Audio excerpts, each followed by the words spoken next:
నమస్తే welcome to V3 news లక్ష్యం సమాజహితం ఇక వార్తల్లోకి వెళ్లే ముందు ముఖ్యాంశాలు కైకలూరు మండవల్లి సెంటర్లో ఘనంగా అంబేద్కర్ 67వ వర్ధంతి వేడుకలు బాబా సాహెబ్ అంబేద్కర్ స్ఫూర్తిని కొనియాడిన నాయకులు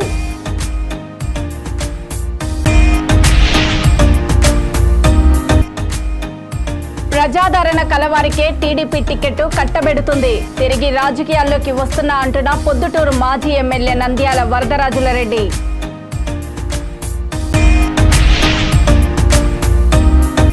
ఘనంగా నిర్వహించిన 61వ హోంగార్డ్స్ ఆవిర్భావ దినోత్సవ వేడుకలు పోలీసులకు ధీటుగా హోంగార్డుల సేవలు అభినందనీయమన్న చిత్తూరు జిల్లా ఎస్పీ వై రిశాంత్ రెడ్డి పాక వరసిద్ధి వినాయక స్వామివారి దేవస్థానంలో హుండీల లెక్కింపు కార్యక్రమం సుమారుగా 1,45,00,000 రూపాయల ఆదాయం వచ్చినట్లు వెల్లడి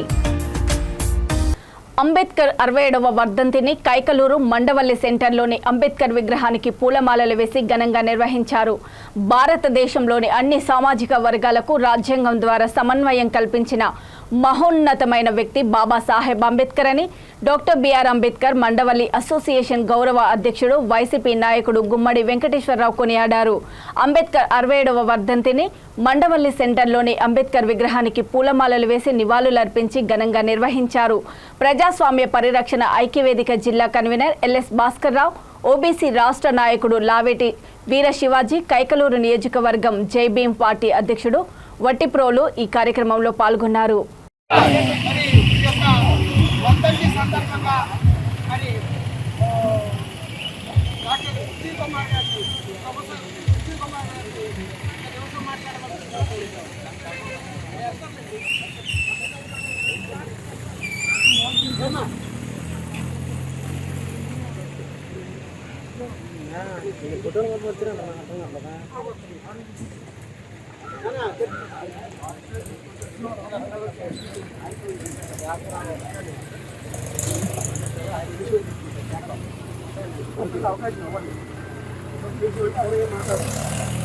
భారతరత్న డాక్టర్ బిఆర్ అంబేద్కర్ గారి 67వ వర్ధంతి కార్యక్రమాన్ని జరుపుకోవడం జరుగుతూ ఉంది. ఈ సందర్భంగా మనం గుర్తు చేసుకోవాల్సింది ఏమిటంటే స్వాతంత్రానికి ముందు తర్వాత ఉన్న వ్యక్తుల్లో ఈయనొకరు. దేశ సేవే కాకుండా చురుగ్గా అన్ని కార్యక్రమాల్లో పాల్గొంటూ మన భారతదేశానికి భారత జాతికి చక్కటి ఒక రాజ్యాంగాన్ని రచించి ఆయన చైర్మన్గా ఉంటూ దేశం మొత్తాన్ని వివిధ కులాలతో, మతాలతో, ప్రాంతాలతో రకరకాలుగా విభజించబడుతున్న మన భారతదేశాన్ని ఏకఛత్రాధిపత్యం కింద ఒకే గొడుగు కిందకు తీసుకొచ్చి ఈ రకంగా నడిపిస్తున్నటువంటి ఈ రాజ్యాంగాన్ని రచించిన భారత రత్న డాక్టర్ బిఆర్ అంబేద్కర్ గారికి ఎప్పుడూ కూడా మనం భారత జాతి మొత్తం రుణపడి ఉంటుంది అని తెలియజేసుకుంటున్నాను. Thank you.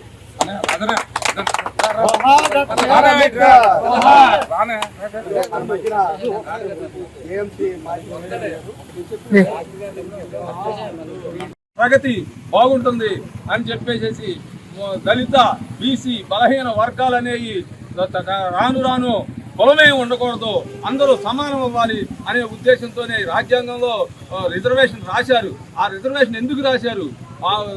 ఉండవాళ్ళు, అగ్రకులాల వాళ్ళు దోసుకు తింటూ మనల్ని బానిస వృత్తిలో పెట్టారు కాబట్టి మనం కూడా వాళ్ళ స్థాయికి చేరుకోవాలనే ఉద్దేశంతోనే ఈ రిజర్వేషన్లు పెట్టడం జరిగింది. ఈ రిజర్వేషన్లకి ఆ స్థాయికి మన పిల్లలందరినీ చదివించుకుని మంచి విద్యావంతులు చేసుకుంటే ఖచ్చితంగా అంబేద్కర్ ఆశయాలు నెరవేరుతాయని చెప్పేసి కోరుకుంటూ ఈ అవకాశాన్ని ఇచ్చిన మీ అందరికీ ధన్యవాదాలు తెలియపరచుకుంటూ సెలవు తీసుకుంటున్నాను. జోహార్ డాక్టర్ బిఆర్ అంబేద్కర్, జోహార్ డాక్టర్ బిఆర్ అంబేద్కర్. అలాగే మన మధ్యన 61వ హోంగార్డ్స్ ఆవిర్భావ దినోత్సవ వేడుకల సందర్భంగా జిల్లా పోలీస్ ట్రైనింగ్ సెంటర్లో చిత్తూరు జిల్లా ఎస్పీ వై రిశాంత్ రెడ్డి ఆధ్వర్యంలో ఘనంగా నిర్వహించారు. ఈ సందర్భంగా హోంగార్డుల సంక్షేమంపై ప్రత్యేక దృష్టి సారిస్తున్నట్లు చిత్తూరు జిల్లా ఎస్పీ వై రిశాంత్ రెడ్డి తెలిపారు. మొదటగా ఆయన డాక్టర్ బిఆర్ అంబేద్కర్ 67వ వర్ధంతి సందర్భంగా చిత్తూరు పట్టణంలోని దర్గా కూడలి వద్ద గల అంబేద్కర్ విగ్రహానికి పూలమాల వేసి ఘనంగా నివాళులర్పించారు. ఈ కార్యక్రమానికి జిల్లా ఎస్పీ వై రిశాంత్ రెడ్డి ముఖ్య అతిథిగా విచ్చేసి గౌరవ వందనం స్వీకరించారు. హోంగార్డ్స్ ప్రజలకి పోలీసులకి వారధులుగా పనిచేయాలని తెలిపారు. పోలీసులకు దీటుగా ఏమాత్రం తీసిపోని విధంగా హోంగార్డుల సేవలు అందిస్తూ ఉండడము అభినందనీయమన్నారు. ఈ కార్యక్రమంలో additional SP admin L Sudhakar, additional SP SEB Srimati Srilakshmi, AR additional SP Sri G Nageswararao తదితరులు పాల్గొన్నారు.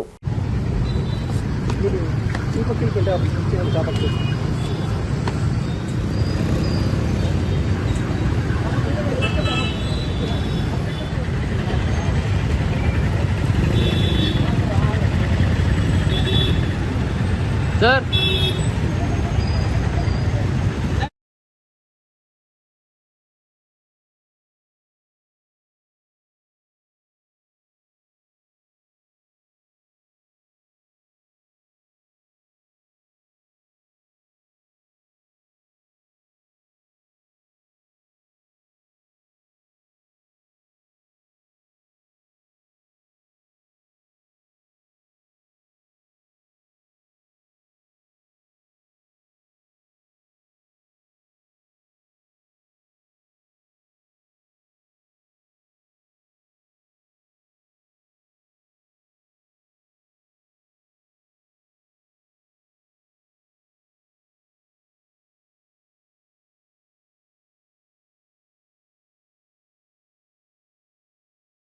కాణిపాక వరసిద్ధి వినాయక స్వామివారి దేవస్థానంలో హుండీల లెక్కింపు కార్యక్రమం చేపట్టారు.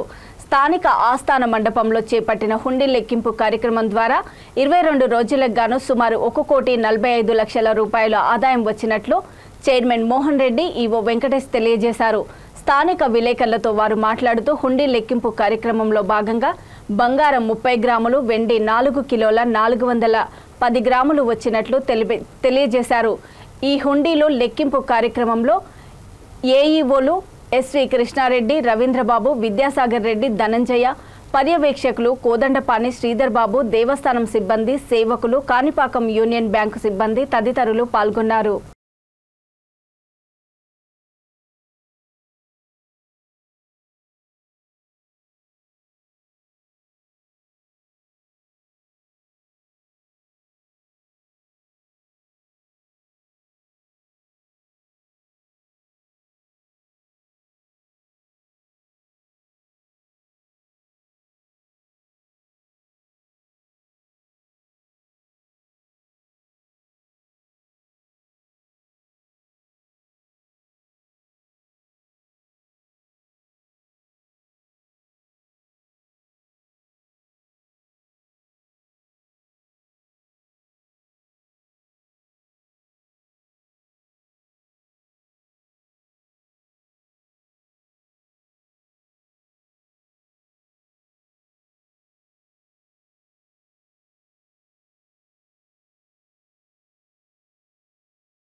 కళ్యాణదుర్గం పట్టణ పోలీస్ స్టేషన్లో డీఎస్పీ శ్రీనివాసులు ఆధ్వర్యంలో ప్రత్యేక మీడియా సమావేశం ఏర్పాటు చేశారు.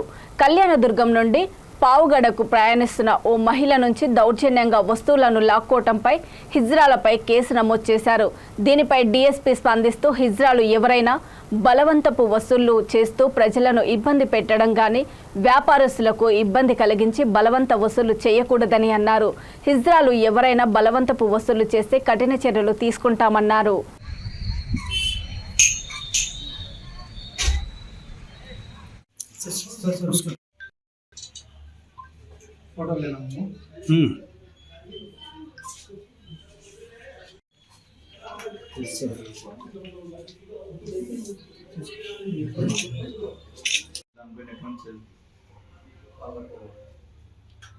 ఇస్తే తీసుకోవాలి తప్పితే బలవంతంగా వసూలు చేయకూడదని దానిపైన కౌన్సిలింగ్ కూడా ఇవ్వడం జరిగింది. భవిష్యత్తులో అట్లా జరగకుండా బలవంత వసూలు జరగకుండా పూర్తి స్థాయి ముందస్తు చర్యలు తీసుకోవడం జరుగుతుంది. వారానికి 4 రోజులు షాపుల వాళ్ళు కూడా ఇబ్బంది పెడతారు. వాళ్ళ వృత్తి ఆ విధంగా ఉంది. ఖచ్చితంగా ఈ బలవంతం అయితే చేయకూడదని చెప్పేసి వాళ్ళకు కౌన్సిలింగ్ తరచుగా ఇవ్వడం జరుగుతుంది. నిన్నటి దినం సాయంత్రం కళ్యాణదుర్గం నుంచి పావుగడ వెళ్తున్నటువంటి బస్సులో ఒక ప్రయాణికురాలి నుండి ట్రాన్స్జెండర్ 500 రూపాయల డబ్బు బలవంతంగా లాక్కుందని చెప్పేసి వచ్చినటువంటి ఫిర్యాదు మేరకు ఈరోజు కళ్యాణదుర్గం టౌన్ పోలీస్ స్టేషన్లో ఎస్ఐ యువరాజ్ గారు కేసు నమోదు చేయడం జరిగింది. ట్రాన్స్జెండర్లో వాళ్ళు ఎవరైనా ఇస్తే తీసుకోవచ్చు, కానీ బలవంతంగా వసూళ్లకు పాల్పడితే ఖచ్చితంగా పోలీసులు వారిపై కేసులు నమోదు చేస్తారు. చట్ట ప్రకారం తీసుకునేటువంటి చర్యలు ఖచ్చితంగా తీసుకుంటారు. గతంలో కూడా ఈ విధంగా చేసినప్పుడు పోలీసులు కేసులు నమోదు చేసి ఆ డబ్బు రికవరీ చేసి తదుపరి ఛార్జ్షీట్ వేయడం జరిగింది. కాబట్టి ట్రాన్స్జెండర్ ఎవరైనా ఎక్కడైనా బలవంతపు వసూళ్లకు పాల్పడితే ఖచ్చితంగా పోలీసుల దృష్టికి తీసుకురావాలని చెప్పి దానిపై ఖచ్చితంగా చర్య తీసుకుంటామని చెప్పి ఈ మూలంగా ప్రజలకు తెలియజేయడం జరిగింది. అదేవిధంగా ఎక్కడైనా ఇటువంటి సంఘటనలు జరిగితే వెంటనే 100కు ఫోన్ చేసి తెలియజేయాలని చెప్పి కూడా విజ్ఞప్తి చేస్తున్నాం. Thank you. జమ్మల మడుగులో షేక్ మహమ్మద్ రఫీ అనే వ్యక్తి హత్యను ఛేదించారు పోలీసులు. మహమ్మద్ రఫీ, మహమ్మద్ అలీ అనే ఈ ఇద్దరు స్నేహితులు కలిసి రియల్ ఎస్టేట్ వ్యాపారం చేస్తూ Falcon export and import dating company ఇలా రకరకాల వ్యాపారాలు చేస్తూ వ్యాపారంలో లక్షలు నష్టపోయారు. ఈ నష్టం ఒకరిపై ఒకరు నెట్టుకోవడంతో ఇద్దరి మధ్య స్నేహం ద్వేషంగా పెరిగిపోయి హత్యకు దారితీసింది. చాకచక్యంగా పోలీసులు ఈ కేసు మిస్సింగ్ కేసు కాదని హత్య అని తేల్చి 11 మందిని అరెస్ట్ చేశారు. ఒక కారు, 2 మోటార్ సైకిళ్లు, ల్యాప్టాప్, 5 మొబైల్ ఫోన్స్, 35,000 నగదు స్వాధీనం చేసుకుని ఆ 11 మందిని రిమాండ్కు పంపించారు. ఈ మిస్సింగ్ కేసు ఛేదించిన 1 town CI Reddappa, SI Sudhakar Yadav, Venkateswarlu మరియు సిబ్బందిని జిల్లా ఎస్పీ కేకేఎన్ అనుమరాజన్ ఐపీఎస్ ద్వారా అభినందించారు.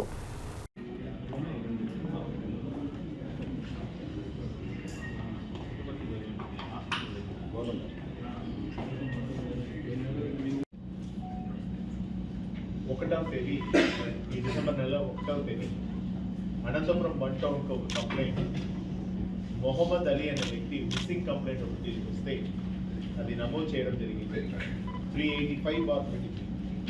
దీంట్లో సబ్సిక్వెంట్గా టెక్నికల్ డీటెయిల్స్ మరియు ఫీల్డ్ ఇంటెలిజెన్స్ ని యాక్టివేట్ చేసి ఇన్వెస్టిగేషన్ మొదలు పెడితే కొన్ని విషయాలు బయటకు వచ్చినాయి. ఆలీ అనే వ్యక్తికి రఫీ అని ఫ్రెండ్, వీళ్ళిద్దరూ కూడా బిజినెస్ పార్ట్నర్స్. వీళ్ళు రియల్ ఎస్టేట్ చేస్తూ ఎక్స్పోర్ట్ ఇంపోర్ట్ కంపెనీ కూడా నడుపుతూ వస్తున్నారు. వీళ్ళిద్దరి మధ్యలో గత 6-7 నెలలుగా లావాదేవీలు ఇష్యూ నడుస్తూ వస్తున్నాయి. అదేవిధంగా ఆలీ అనే వ్యక్తి ఎవరైతే ఇప్పుడు ఈ కేసులో మిస్సింగ్గా ఉన్నాడో అతను రఫీ సిస్టర్తో కొంతవరకు మిస్బిహేవ్ చేయడం కూడా ఇన్వెస్టిగేషన్లో బయటకు వచ్చింది. ఆన్ 27th ఆలీ బెంగళూరుకు వెళ్తున్నాడని చెప్పి ఇంటి నుంచి బయటకు వచ్చినాడు. కానీ రఫీ ఆలీని తను బావమర్ది గొడౌన్ ఏదైతే ఉందో సిద్దిక్ అలీ తన బాబంతి గొడౌన్కి ఆలీని రప్పించుకొని అక్కడ ఆలీ కోసం ఆల్రెడీ శివ, చంద్రశేఖర్, హరి, కృష్ణ అండ్ రాము 5 మంది వీళ్ళకి రాము అనే వ్యక్తి ఆల్రెడీ అతను కూడా ఒక రియల్ ఎస్టేట్ చేస్తున్నాడు. ధర్మవరంకి సంబంధించిన వ్యక్తి. Is a very close friend of Rafi. So Rafi ద్వారా రాము అండ్ రఫీ ఇద్దరు కూడా మిగతా వాళ్ళని రప్పించుకొని అక్కడ అలీని గొడౌన్లో కొట్టడం జరిగింది. కొట్టి అక్కడే వదిలేశారు. సబ్సిక్వెంట్గా అతను మళ్ళీ కొట్టి వదిలి వెళ్ళిపోయారు. మళ్ళీ వచ్చి చూసేటప్పటికి అతను కొంచెం ప్రాణం లేకుండా చనిపోయిన విషయాన్ని గుర్తించారు. సబ్సిక్వెంట్గా అటు చనిపోయాడన్న విషయం తెలిసిన తర్వాత ఈ రఫీ ఏం చేశాడంటే ఆ డిసీజ్డ్ సెల్ ఫోన్ని తనతో పెట్టేసుకొని ఈ బాడీని ఎలాగైనా డిస్పోజ్ చేద్దామని తన sister Karishma and wife Gausia and Siddique Ali బామర్ది వీళ్ళ సహకారంతో ఈ బాడీని ఒక ఉమ్మడి కర్నూలు జిల్లా పాణ్యం నియోజకవర్గం కల్లూరు అర్బన్ 21వ వార్డు మాధవినగర్ రవీంద్ర స్కూల్ లైన్లలో బాబు షూరిటీ భవిష్యత్తుకు గ్యారంటీ అనే కార్యక్రమం చేపట్టారు. ఇందులో భాగంగా ప్రజావేదిక నిర్వహించి తెలుగుదేశం పార్టీ ప్రవేశపెట్టిన పథకాలను మాజీ ఎమ్మెల్యే టీడీపీ ఇన్ఛార్జ్ శ్రీమతి గౌరు చరితారెడ్డి వివరించారు. అనంతరం ఇంటింటికి తిరుగుతూ కరపత్రం పంపిణీ కార్యక్రమం చేపట్టారు. ఈ కార్యక్రమంలో వార్డు నాయకులు రాఘవేంద్రరెడ్డి, పల్లె రఘునాథ్ రెడ్డి, సుధాకర్, టీడీపీ నాయకులు, కార్యకర్తలు తదితరులు పాల్గొన్నారు.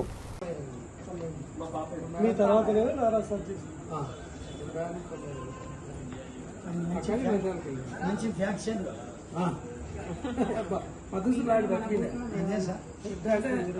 జాయిన్ అయినా మా ఆయన ఒక 20 రోజులు సార్. మీరు లాస్ట్ టైం ఓటు వేసారు కదా?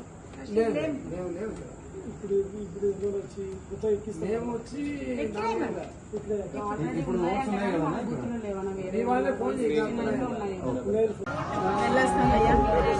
నెక్స్ట్ మనమే రావాలమ్మా.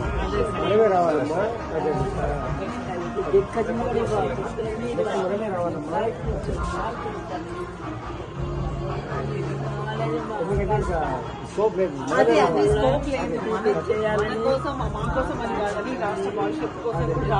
ఎంతో చేశారు. చెప్పాను కదమ్మా, వస్తేనే కాకపోతే ఇంకా పూర్తి ఊయింది అయిపోయింది.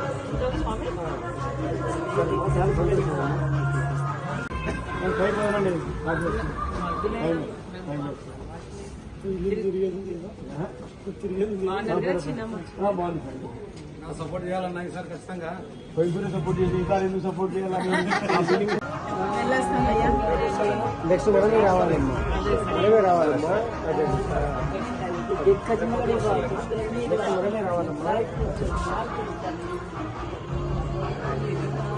ఎందుకంటే స్కోప్ లేదు.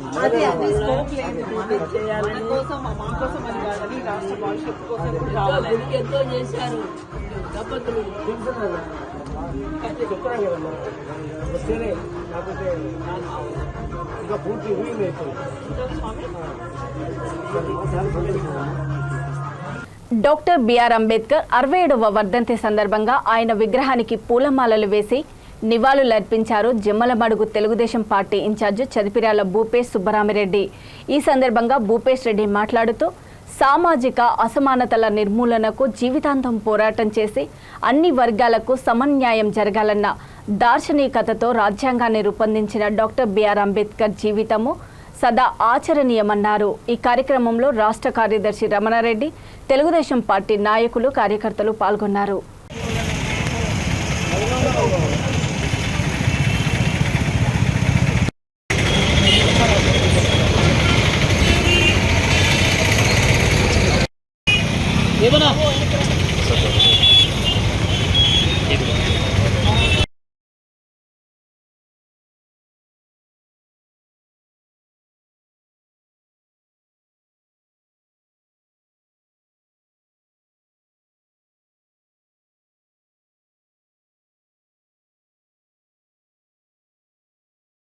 కృష్ణా జిల్లా మచిలీపట్నంలో మించాంగ్ తుఫాన్ ప్రభావంతో నీట మునిగి నష్టపోయిన రైతాంగాన్ని పరామర్శించారు మాజీ మంత్రి కొల్లు రవీంద్ర. మించాంగ్ తుఫాన్ ప్రభావంతో కరగ్రహరం, క్యాంబిల్పేట, చిన్న కరగ్రహరం, పల్లిపాలెం తదితర గ్రామాలలో వరి, వేరుశెనగ, మినుపు, పంటలు నాశనమయ్యాయని మాజీ మంత్రి కొల్లు రవీంద్ర అన్నారు. ప్రభుత్వం సరైన రీతిలో స్పందించకపోవడంతో మొత్తం పొలాలు నీళ్లతో నిండిపోయి అమ్ముకోవడానికి వీలు కాకుండా కుళ్లిపోయాయి అన్నారు. నష్టపోయిన రైతాంగాన్ని పరామర్శించి తక్షణమే అధికారులు స్పందించి ఇన్సూరెన్స్ కింద ఆదుకోవాలని కొల్లు రవీంద్ర డిమాండ్ చేశారు. వారితో పాటు మచిలీపట్నం నియోజకవర్గ రూరల్ తెలుగుదేశం పార్టీ ముఖ్య నాయకులు, కార్యకర్తలు, అభిమానులు పాల్గొన్నారు. వేరే రకంగా రావాలనుకున్నా కానీ మరి కష్టకాలంలో రావాల్సి వచ్చింది. పర్లేదు సార్, ఎందుకంటే రైతులందరూ వాళ్ళు చాలా కష్టాల్లో ఉన్నారు, ఇబ్బందుల్లో ఉన్నారు. చూశాను, మొత్తం చాప అయిపోయింది. ఇటుపక్క చూసుకున్న మొత్తం వరి పంట అంతా పంట బాగా పండింది కానీ మొత్తం నేలమట్టం అయిపోయింది. అందులో ఇదంతా కూడా బీపీటీ వచ్చారేమో, బీపీటీ మొత్తం కూడా మొలకొచ్చేస్తుంది. చాలా బాధ అనిపించింది. ఎకరాకి ఇప్పుడు వరకు అయింది కానీ మళ్ళీ ఇప్పుడు ఒకవేళ దాన్ని ఏమన్నా సరి చేసుకోవాలన్నా ఇప్పుడు 40-50 అవుతాయి ఎకరాకి ఈజీగా. 40-50 అయితే ఇప్పుడు అమ్మితే ఏమవుతుందో కూడా దాంట్లో నిజంగా అంటే ఒక 50,000 వచ్చింది, 50-60,000 మధ్యలో వచ్చేది. 50-60,000 వచ్చాయి. కానీ దురదృష్టం, మీరు ఇదంతా కూడా చాలా బాధ అనిపిస్తుంది. రైతాంగం చాలా కష్టాల్లో ఉన్నారు. నిన్నటి నుంచి కూడా మేము అన్ని గ్రామాలు కూడా తిరుగుతాం, మొన్నటి నుంచి కూడా తిరుగుతూనే ఉన్నాం. ఈ వర్షాలు నిన్నంతా కూడా అటు పోలాడు తిప్ప, పల్లితుమ్మలపాలెం, కోన అవన్నీ నిన్న తిరగడం జరిగింది. ఈ పూటేమో ఇటు కరగ్రహారం నుంచి మొదలు పెట్టుకుని మంగినపూడి, తవసిపూడి దాకా వెళ్ళి వచ్చాం. మళ్ళీ మధ్యాహ్నం నుంచి ఇటు రావడం జరిగింది. ఎక్కడ చూసినా కూడా అధికారులు అయితే ఇంతవరకు ఎక్కడ కూడా సరైన స్పందన ఇచ్చినట్టు పరిస్థితి లేదు. పొద్దున్న నేనైతే కలెక్టర్ గారితో మాట్లాడాను, గట్టిగా చెప్పడం జరిగింది. ఇట్టి పరిస్థితుల్లో కూడా గతంలో మన తెలుగుదేశం ప్రభుత్వంలో ఏ రకంగా రైతుకి ఎక్కడ ఇబ్బంది రాకుండా చూసామో ఆ రకంగా చేయండి. ఇవాళ ఖర్చులు పెట్టుకుని మొత్తం పడిపోయి చాలా ఇబ్బందులు అని చెప్పడం జరిగింది. అట్లాగే చాలా అసలు గ్రామాల్లో కరెంట్లు ఇవ్వండి. ఇందాక సాయంత్రం వరకు నేను ఫోన్ చేసి మాట్లాడితే కానీ అటు కరగ్రహారం కానీ, మేకవానిపాలెం, మంగనపూడి, తవసిపూడిలో కరెంట్ లేదు. బుద్దాలపాలెం పర్వతపాదం కదా. పొద్దున్న ఇంకా గట్టిగా మాట్లాడితే అప్పుడు 1 గంట 2 గంటలు చేశారు. అంటే అడిగే నాదుడు లేడు. ఇక్కడ మా ఊరిది కూడా ఇటు నుంచి రావడం చాలా కష్టం. నేను ఏఈతో మాట్లాడితే ఇటు సలపల నుంచి మాజీని తీసుకునిచ్చారు మాకు. ఏదమ్మా గట్టిగా అడిగేవాళ్ళు లేరు. ఊళ్ళో ఎవరు అడగల. మళ్ళీ అది కూడా ఇప్పుడు నేను ఉదయం పదవులు పొందిన నాయకులు ఉన్నారు. పదవులు పొందిన నాయకులు అడగాలి కదా. ఎమ్మెల్యే గారు అడ్రస్ ఉంది. ఎప్పుడున్నా మా ఎమ్మెల్యే గారు అంటున్నాడు ఆయన. మరి ఎంపీ గారు చూసారా? చెప్పాలి గట్టిగా. ఎంపీ గారు పొద్దుటూరు నెహ్రూ రోడ్లో పాత్రికేయుల సమావేశం నిర్వహించారు మాజీ ఎమ్మెల్యే నంద్యాల వరదరాజుల రెడ్డి. ఈ సమావేశంలో ఆయన మాట్లాడుతూ పొద్దుటూరులో వైసీపీ పాలనలో అరాచకాలు ఎక్కువయ్యాయని, అందుకే తాను తిరిగి రాజకీయాల్లోకి వస్తున్నానని అన్నారు. గత ప్రభుత్వ హయాంలో తాము పేదలకు 2 సెంట్ల స్థలంలో ఇండ్ల నిర్మాణం చేపట్టామని, కానీ నేడు వైసీపీ దానిని 1 సెంటుకి పరిమితం చేసి పేదల కడుపు కొట్టిందని అన్నారు. తమ ప్రభుత్వ హయాంలో నియోజకవర్గ పరిధిలో ఎన్నో అభివృద్ధి కార్యక్రమాలు చేపట్టినట్లు తెలిపారు. ప్రజలకు మంచి చేయాలనే సంకల్పంతో తాను లేదా తన కుమారుడు నంద్యాల కొండారెడ్డికి టీడీపీ టికెట్ ఆశిస్తున్నట్లు ఆయన వెల్లడించారు. రానున్న 2024 ఎన్నికలలో ప్రజలు తనను ఎమ్మెల్యేగా ఎన్నుకోవడం ఖాయమని ఆశాభావం వ్యక్తం చేశారు. ఆయన బావమరిది గారు నేనేదో గతంలో అవినీతి చేస్తున్నారు, భూ కబ్జాలు చేస్తున్నారు, మట్కా క్రికెట్ బెట్టింగు ఇవన్నీ చేస్తే విపరీతంగా వేల కోట్ల రూపాయల డబ్బులు సంపాదిస్తున్నారని వారి మీద చెప్పినారు గతంలో. దానికి ప్రతిగా వాళ్ళు మొన్నటి 2 రోజుల కిందట ఎమ్మెల్యే గారు నిన్నటి దిన వాళ్ళు పెట్టి మేము అటువంటి ఎక్కడ పొరపాటు చేయలేదు, మేము సత్యహరిచంద్రులము, ఎక్కడ ఎవ్వరు కూడా మేము 1 రూపాయి లేదు, పైగా దాన ధర్మాలు చేస్తూ ఉన్నాము అని కూడా చెప్పడం జరుగుతుంది. ఇదంతా కూడా ఇదే లాస్ట్గా మాట్లాడుతున్న వాళ్ళ మీద మళ్ళా కూడా మాట్లాడను. ఎందుకంటే నిజాన్ని ఒప్పుకునే ధైర్యం వాళ్ళకు లేదు. ప్రొద్దుటూరు ప్రజలందరూ చెప్తున్నారు, ఎక్కడ చూసినా భూ కబ్జాలు, క్రికెట్ బెట్టింగ్లు, మట్కా, ఇస్పెటాకులు, గుట్కా, రకరకాల ఎన్ని రకాల పద్ధతులు ఉన్నాయో అన్ని రకాల పద్ధతుల్లో రోజు లక్షల రూపాయలు ఆర్జిస్తున్నారు, ప్రతిరోజు లక్షల రూపాయలు ఆర్జిస్తున్నారని ప్రజలందరూ చెప్పుకుంటుండేదని నేను చెప్తున్నా. మీరు ప్రజలతో క్లారిఫికేషన్ తీసుకోండి, ప్రజలతో మాట్లాడండి, ప్రజలు మిమ్మల్ని గురించి ఏమనుకుంటున్నారు అనేది ఒకసారి మీరు తెలుసుకుంటే మంచిది. ఎందుకంటే నేనేదో మీ మీద ఎమ్మెల్యేగా ఉన్నారు, నేనేదో మళ్ళీ తెలుగుదేశం పార్టీ టికెట్ ఆశిస్తున్నాను, ఆయన కొడుకుగా ఆశిస్తున్నాడు కాబట్టి మా మీద లేనిపోయిన ఆరోపణలు చేస్తున్నాడని చెప్పడం అనేది కరెక్ట్ కాదు. నేను వాస్తవాలే చెప్తా, మీరు చేసినట్టే చెప్తా, మీరు చేయనేటి ఒక్కటి కూడా చెప్పాను. మరి మీరేదో నా మీద నేనేం చేయలేదు, 25, 10 సంవత్సరాలు 30 ఏం చేయలేదు అని అంటే, ఈ అమృతానగర్లో దాదాపు 10,000 ఓట్లు ఉన్నాయి. 300 ఎకరాల భూమి అమృతానగర్కి ఇప్పించిన. ఈశ్వరెడ్డి నగరు, పెన్నా నగరు, యానాది కాలనీ, మత్స్య కాలనీ, ప్రకాష్ నగరు, వివేకానంద కాలనీ, ఈ మాదిరిగా ప్రతి గ్రామంలోనూ 20 ఎకరాలు 30 ఎకరాలు ఇప్పించి పేదలందరికీ, నిరుపేదలందరికీ, ఎస్సీ ఎస్టీ అన్ని కులాలు వర్గాల వారికి అందరికి కూడా ఇల్లు కట్టించిన ప్రతి గ్రామంలో, ఈ గ్రామం ఆ గ్రామం లేదనకుండా కట్టించినాం.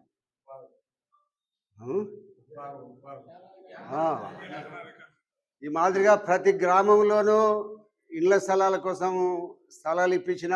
దళిత, బడుగు, బలహీన, నిరుపేద ప్రజలు విద్య, రాజకీయంగా ఎదిగినప్పుడే డాక్టర్ బాబాసాహెబ్ అంబేద్కర్ కలలుగన్న ఆశయాలు సాకారం అవుతాయని ముసాబాద్ మండల అంబేద్కర్ సంఘాల అధ్యక్షుడు కాంపెల్లి శ్రీనివాస్ అన్నారు.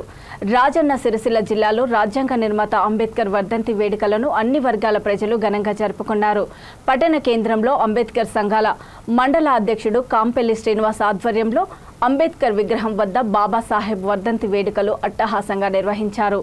ఈ కార్యక్రమంలో పలువురు మాట్లాడుతూ అట్టడుగు వర్గాల్లో పుట్టి ప్రపంచ మేధావిగా గుర్తింపు పొందిన డాక్టర్ బాబాసాహెబ్ అంబేద్కర్ ఆశయ సాధనలో ప్రతి ఒక్కరూ నడవాలని అన్నారు.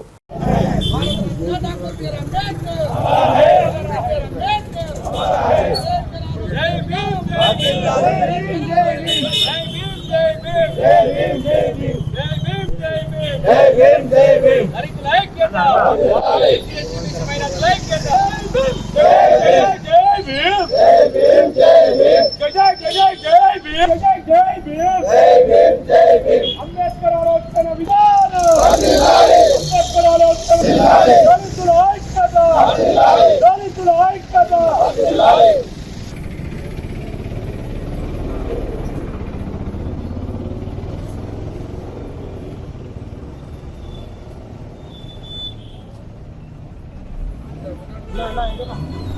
Doctor B R Ambedkar, doctor B R Ambedkar, Ambedkar ఆలోచన విధానం, అంబేద్కర్ ఆలోచన విధానం.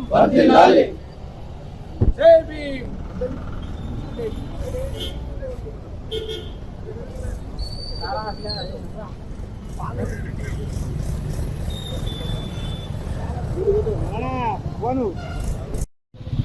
మరి ఈరోజు అంబేద్కర్ గారి 167వ వర్ధంతి సందర్భంగా మరి మండల కేంద్రంలో అంబేద్కర్ సంఘం ఆధ్వర్యంలో ముస్తాబాద్ మండల కేంద్రంలో ఈ కార్యక్రమం నిర్వహించడం జరిగింది.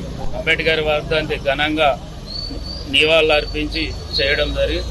అదే మీకు పాల్గొన్న ప్రతి ఒక్కరికి పేరు పేరున జై భీములు తెలియజేస్తూ, మరి అంబేద్కర్ చనిపోయి 67 సంవత్సరాలు అవుతున్నా మరి అంబేద్కర్ ఆశయాలతోటి ముందుకు సాగుతున్న ప్రతి ఒక్కరికి జై భీములు తెలియజేస్తూ, మరి అంబేద్కర్ ఆశయాలను పూర్తి స్థాయిలో యువకులు కానీ మరి ఇక్కడ ఉన్న పెద్దలు కానీ అందరూ ఇంకా ముందుకు తీసుకుపోయి ప్రతి ఒక్కరు ఎస్సీ బీసీ మైనార్టీలో అంబేద్కర్ ఆశయాలను మరి ముందుకు తీసుకుపోయి విద్యావంతులుగా రాజకీయంగా ఎదగాలని మరి తెలియజేస్తూ, మరి అంబేద్కర్ కార్యక్రమానికి పాల్గొన్న పెద్దలందరికీ ధన్యవాదాలు తెలియజేస్తూ. వార్తలు ముగించే ముందు ముఖ్యాంశాలు మరోసారి. కైకలూరు మండవల్లి సెంటర్లో ఘనంగా అంబేద్కర్ 67వ వర్ధంతి వేడుకలు. బాబాసాహెబ్ అంబేద్కర్ స్ఫూర్తిని కొనియాడిన నాయకులు.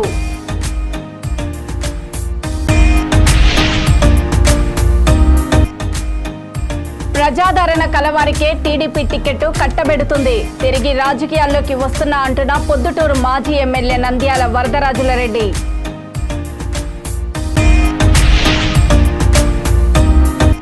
ఘనంగా నిర్వహించిన 61వ హోంగార్డ్స్ ఆవిర్భావ దినోత్సవ వేడుకలు. పోలీసులకు ధీటుగా హోంగార్డుల సేవలు అభినందనీయమన్న చిత్తూరు జిల్లా ఎస్పీ వై రిశాంత్ రెడ్డి. పురపాక వరసిద్ధి వినాయక స్వామివారి దేవస్థానంలో హుండీల లెక్కింపు కార్యక్రమం. సుమారుగా 1,45 లక్షల రూపాయల ఆదాయం వచ్చినట్లు వెల్లడి. చూస్తూనే ఉండండి V3 న్యూస్, లక్ష్యం సమాజహితం. నమస్తే.